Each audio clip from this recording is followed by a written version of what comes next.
বিশ্বকাপের শুরু থেকে যে শহরটি আর্জেন্টিনার স্বপ্নযাত্রা নীরব সঙ্গী ছিল, সেমিফাইনাল আগে সেই শহরকে বিদায় জানালেন লিওনেল মেসি।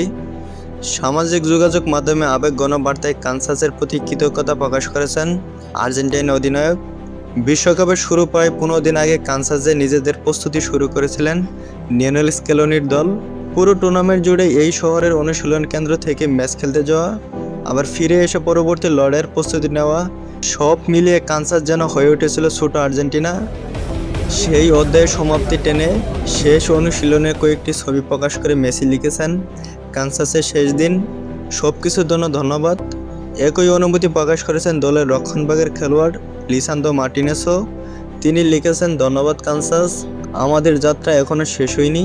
কানসাসের শেষ অনুশীলনের পর নিজেদের ঐতিহ্যবাহী বিদায়ী বারবিকিউ অনুষ্ঠানে অংশ নেন পুরো দল। এরপর আনুষ্ঠানিকভাবে বিশ্বকাপের বেস ক্যাম্প ছেড়ে দেয় আর্জেন্টিনা। এখন তাদের মনোযোগ ইংল্যান্ডের বিপক্ষে সেমিফাইনালের লড়াই। 16 তারিখ দিবাগত রাতে আটলান্টায় অনুষ্ঠিত হবে ফাইনাল ওঠার সেই মহারণ। এই ম্যাচের পর আর কানসাসে ফিরবে না আর্জেন্টিনা। সেমিফাইনালে ফলই ঠিক করে দিবে তাদের পরবর্তী গন্তব্য। ইংল্যান্ডকে হারিয়ে ফাইনালে উঠতে পারলে শিরোপা নির্ধারিত ম্যাচ খেলতে দলটি যাবে নিউ জার্সিতে, আর সেমিফাইনালে হেরে গেলে তৃতীয় স্থান নির্ধারিত ম্যাচের জন্য যেতে হবে মায়ামিতে। আর্জেন্টিনা বিশ্বকাপের অভিযানে কানসাস ছিল কেবল একটি অনুশীলনের কেন্দ্র নয়, বরং আত্মবিশ্বাস ও প্রস্তুতির ঠিকানা।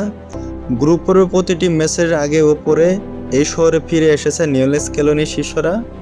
তবে লকআউট পর্বের সূচির কারণে সেই রুটিনটি পরিবর্তনে আসে।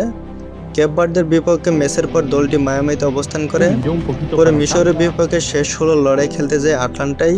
সেই ম্যাচ শেষ করে শেষবারের মতো কানসাসে ফিরে এলেও এবার চিরবিদায় জানিয়ে নতুন গন্তব্যে পা রাখলেন আর্জেন্টাইন দল।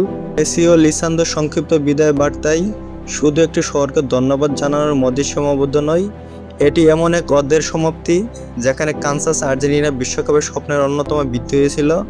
এখন সেই স্বপ্ন পূরণে আর মাত্র 2টি ধাপ দূরে দাঁড়িয়ে বর্তমান বিশ্ব চ্যাম্পিয়নরা।